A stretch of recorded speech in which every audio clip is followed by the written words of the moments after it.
Ito yung tanong niya, Pards, baka po pwede pakisama naman sa vlog mo kung paano mag-close booking. Ang ibig niya siguro sabihin, mag-complete booking. At bakit need pa picturean ulit pagdating sa may drop-off. Ganito kasi yun, Pards Ruel, kung bakit kailangan pa natin picturean sa drop-off. Kasi yung cellphone natin, may camera eh. kaya natin picturean. Hindi, joke lang. Ganito yun, kung bakit pinapapicturean sa atin ni client sa may drop-off location. Ang tawag doon mga Pards,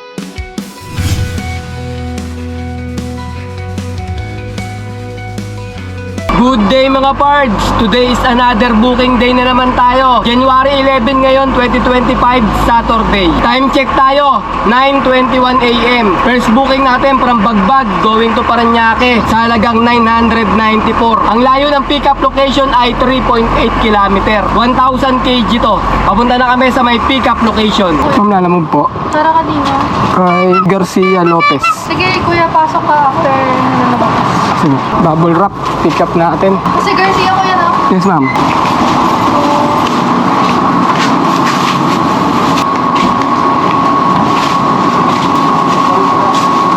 Sino, ma'am? Okay, thank you, ma'am. Okay, first booking, na-pick up na natin. Papunta tayo ng drop-off location. Ang layo ng drop-off location ay 36 km. Alright, let's go! Good morning mga Pards! Biyaheng ilalamog ulit tayo ngayon. Sabado ngayon ha. Ang topic natin ngayon ay The Rapist of Pepsi Paloma. Hindi mga Pards, di tayo sasawasan sa mga ganyan mga topic. Baka madanyusan tayo ng 35 million. Sa tayo kuha ng 35 million. 35 pesos meron tayo. Sana man lang meron din manirang puri sa atin. Sisingilin natin ang danyos na 20 million. Big time agad tayo nun. Makakabili tayo ng 3 high-age commuter. Pangilalamog natin. Hindi, joke lang mga Pards. Ito talaga yung topic natin ngayon. Galing kay Ruel, Malahad-Lahad. Shoutout sa'yo Pards ha. Ito yung tanong niya, Pards, baka po pwede pakisama naman sa vlog mo kung paano mag-close booking. Ang ibig niya siguro sabihin, mag-complete booking. At bakit need pa picturean ulit pagdating sa may drop-off. Ganito kasi yun, Pards Ruel, kung bakit kailangan pa natin picturean sa drop-off. Kasi yung cellphone natin, may camera eh. kaya natin picturean. Hindi, joke lang. Ganito yun mga Pards. Mamaya, papakita ko sa inyo kung paano mag-complete ng booking. Ganito yun, kung bakit pinapapicturean sa atin ni client sa may drop-off location. Ang tawag doon mga Pards, proof of delivery. Pwedeng ilagay ni client yun. Nire-request niya sa option na pagdating sa drop-off, picturean natin na ang tawag ay proof of delivery. Pwede rin hindi. Minsan may book na walang ganun eh. Wala nang picture sa drop-off. Pero karamihan talaga ngayon, lahat nilalagyan nila ng proof of delivery sa drop-off location natin para makasiguro sila na dineliver natin mga Pards. Ganun yun, kaya pinapapicturean pa sa atin ulit. Hindi lang sa may pick-up pinipicturean, pati yung drop-off pinapapicturean nila para sa ating proof of delivery. Maganda rin yung mga Pards kasi katibayan din natin sa client natin na na-deliver natin yung items na pinapa-deliver nila. Woo! Di natin napansin mga Pards sa map natin. Pumasok tayo ng S-Lec. Ang traffic! Ano nangyari kayo sa Bangbangan? Hindi natin alam kung ano nangyari dito eh kasi wala namang ganong traffic dito pagka ano. Maganda pa rin sa ano eh, service road eh, umaandar eh oh, maluwag eh. Dito tingnan mo yung map natin oh, pula oh. Hanggang Bikutan. Kakapasok pa lang natin ng ano eh, ng Nichols entrance eh. Kaya pala traffic mga Pards. Ang daming bombero dyan sa may service road. Siguro may sunog doon, nakapila-pila yung mga bombero dito. Kaya dito lahat dumaan eh oh, sa expressway. Hello? Good afternoon po, lalamog po. Ano yung kuya? Sa may number 12 na ma'am, itong itim na gate. Sige, lalabas ako kuya. Okay, okay. Thank you po. Thank you po. Parang napag-deliver na tayo dyan. Yung malit na skinita na gate na yan. Malit na gate. Dyan yun.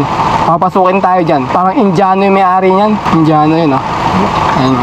Papatras yan dyan sa loob. Paano yan? Papapasok yan. Yan, bubuksan yan. Papasok yan.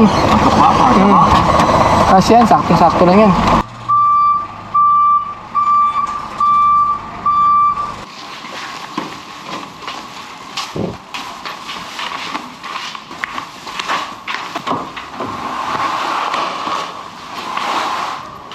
Ma'am, pa-picture lang ako na ano ng items. Picturean ko lang. Okay. Nandito kami mga Pards. Nag-aabang sa may looban ng BF Homes Parañaque. Time check tayo. 12:16 na ng tanghali. Ayan lang ang booking. Walang booking dito. Matumal. Dito medyo wala eh. Paisa-isa lang yung lumalabas. Matagal pa bago may pumutpot. Time check, 12:22 PM. May nakuha na tayong pang second booking natin. From Paranaque going to Mandaluyong sa halagang 703. Ang layo ng pick-up location na ay 2.1 km. Wallet to mga parts ha. Papunta na kami sa may pick-up location. 1,000 kg to. Magkano yung toll? Show Boulevard. Show Boulevard. Hanggang show ba, ma'am? Oo. Hindi, wala. Ang gaano lang yan eh. Sa Magallanes lang yan eh. Oo, Sa EDSA na, okay. di ba? 84. Tapos tao, 150. Ano pa yun? Kasi bayad na yung ano. Yung 50 sa gate. Kaso dadaan pa kami ma'am, clubhouse ngayon. Babayaran namin bago kami dumiretso sa drop-off. Yung sakayin natin, upuan. Catering to. Bale, dalawang sakyan yung order ni ma'am eh. Hindi siguro kasi sa amin. Yung peso, nalamove din. Okay, na-pick up na natin yung second booking natin. Papunta tayo ng drop-off location. Ang layo ng drop-off location ay 24 km. Alright, let's go! Nichols exit na tayo mga parts. Sabi ni tatay, kasi diretso dito, Magallanes flyover. Ngayon pa diretso ng ano na yan eh, Smenia Highway. Sabi ni tatay, baka may asbo. Hindi niya alam, EDSA lang tayo dadaan eh. Kakala na tayo EDSA. Siya pala eh, kala ko dito ka doon eh. Show Boulevard tayo eh. Ito tayo mga parts, sa drop-off location natin. Pangalawang booking. Masarap tigaan nyo dyan ah. Mali eh, dun sa kabila kami. Dun din kayo? Galing kami dun sa kabila.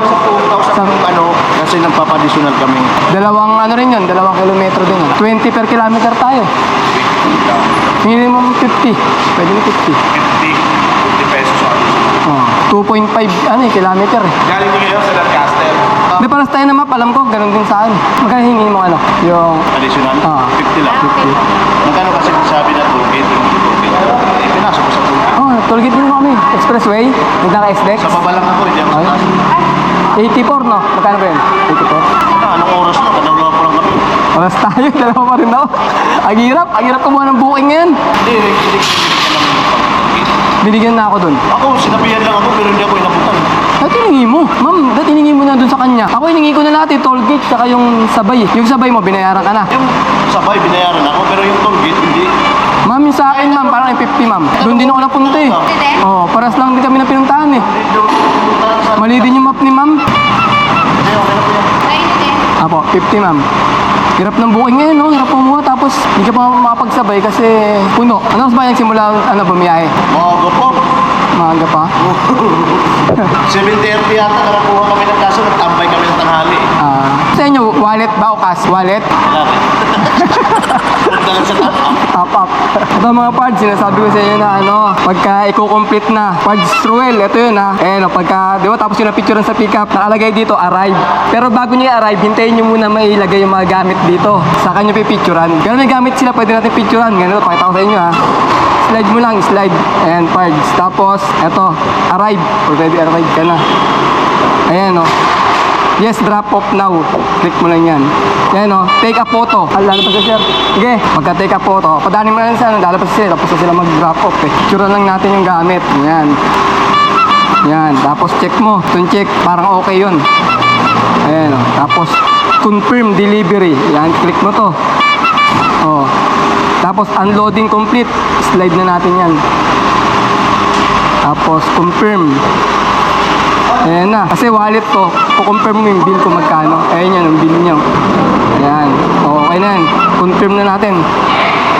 Confirm. Okay na yan. Ayan, tapos na. Give review. 5 star. Submit. Okay na. Complete booking na. Ano ma'am? Ibigay na sa akin ma'am. Nag-vlog ako ma'am eh. Ayun, Partswell, ganun yung pag-complete ng booking. Padala mo lang sa Gcash yung bayad mo sa akin. Sa tutorial. Wala nang libre ngayon eh. Sige. Okay ma'am, thank you ma'am. Joke lang mga parts, like and share lang sa video natin. Masaya na tayo dun. Dito kami ngayon mga parts sa may 9 de Febrero, Mandaluyong, nag-aabang ng booking. Ito yung mga booking mga parts dito sa may Mandaluyong. Puro 300 kg. Tsaka tingnan mo, nalayo ng mga pick-up 9 km, 8 km, 7 km, tapos 300, 600 kg. Yung mga pamasahe, 200 plus, 300 plus, ganun yung mga pamasahe ngayon. Ang hinahanap namin booking yung malapit sa amin, tapos 500 above yung pamasahe niya para maganda-ganda yung biyahe natin. So wala eh, ito meron Pasay to Tansa, 10 km ang layo eh. Puro malalayo yung mga booking, walang malapit. Pag meron malapit, mababa naman. I-update namin kayo pagka nakakuha na kami ng pangatlong booking. Hirap kumuha ngayon kasi matumal. Kaya kailangan talaga matyaga kang mag-aabang-abang mga parts. Time check, 4:01 PM. May nakuha na tayo pang third booking. From Mandaluyong going to Diliman sa halagang 423. Ang layo ng pickup location ay 2.4 kilometer. 1,000 kg to. Papunta na kami sa may pickup location. Parang wala tayong makuha magandang booking ngayon mga parts ha. Hindi tayo makachempo ng maganda-ganda. Sabi ni natin pag nainis daw siya, uwi na kami. Uwi na tayo. Wala eh. Parang papakit lang mga booking eh. Hindi nga natin kanina, yung pauwi na kunin mo. Sabi ko, hindi nga tayo makakuha ng booking eh. Yung pauwi pa gusto mo. Pauwi pa gusto niya makuha namin eh. Booking nga kung saan saan, hindi tayo makakuha eh. Pauwi pa. Mamili ka pa. Sir. Ay, magbabayad, sir? Teka lang. Picture ako na naman. Ayun lang ba, sir? Tsaka yun? Ito? Sige. Ito, sir, 423.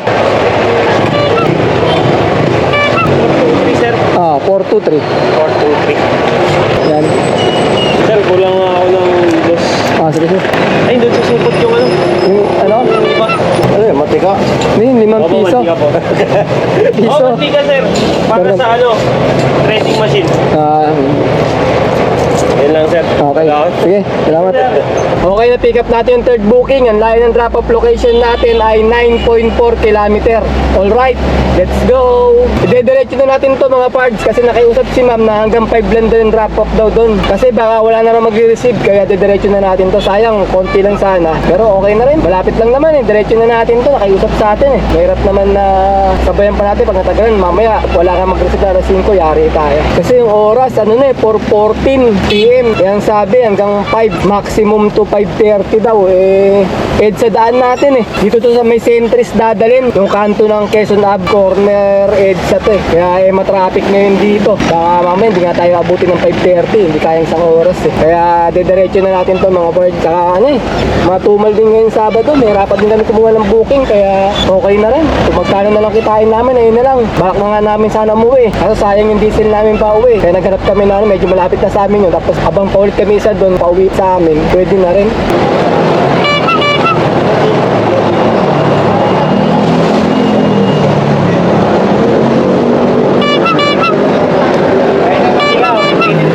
Time check, 4:56 PM. May pang-apat na booking na tayo. From Diliman going to Bagbag sa halagang 328. Ang layo ng pickup location ay 2.9 kilometer. 300 kg to. Papunta na kami sa may pickup location. Kay ano na yung bayad no? Kay May na no? May ba? sa drop-off. Sa inyo? Dito pala. Kaya na sumagot. Ano mo? Kaya na sumagot. Parang hindi na Yung shipping. malakas ka pag may ano may babae Ganun ba yun? Nakakalakas. Lumalakas pag may mga babaeng dumadaan. Okay. Okay. Payment, nandun sa wallet. Ay, ako na ba? Yung kay May yan sir no? Yung kay May. Sige, salamat. Bali, 5:40 ng hapon namin natapos yung last booking namin. At naka-4 na booking kami sa maghapon. At ang kinita namin ay 1,958. Pagkatapos mga parts, nakakuha kami ng 250 na tip. Sabihin natin naka 2,200 kami. Pagkatapos, bawasan natin ng pang-diesel tsaka ng pangkain. Yung diesel namin 600, yung pangkain namin 200, bali 800. 2,200 minus 800 equals 1,400. Ayun mga parts, naka 1,400 lang kami ngayon sa araw na to. Malinis na yun labas na rin yung pangkain, pan-diesel, saka yung commission nila alam mo.